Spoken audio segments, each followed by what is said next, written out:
ٹوری world کے معزز دوستوں، شہباز خان کی طرف سے السلام علیکم۔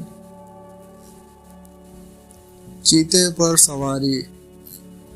میں نے گیلان اور قزوین کے درمیان روبار کے میدان میں ایک شخص کو چیتے پر سوار ہو کر آتے ہوئے دیکھا تو خوف کے مارے میرے پاؤں چلنے سے جواب دے گئے۔ اس شخص نے مسکرا کر مجھے کہا، اے سعدی، اس میں گھبرانے اور حیرت زدہ ہونے کی کون سی بات ہے؟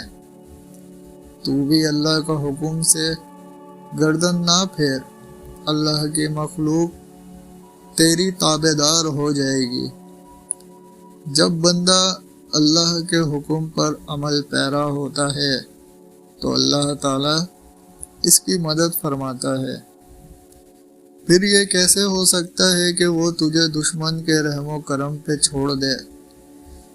بس یہی مردان حق کا راستہ ہے اور مقصد حاصل کر لے۔ نصیحت اس شخص کو نفع دے گی جو سعدی کے کلام سے محبت کرے گا۔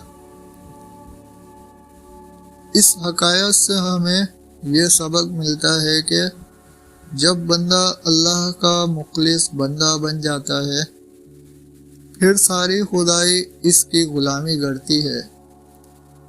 صوفیہ کرام فرماتے ہیں، جو اللہ کا ہو جاتا ہے اللہ اس کا ہو جاتا ہے، جب خدا اس کا ہو گیا تو خدائی اس کی کیوں نہ ہوگی۔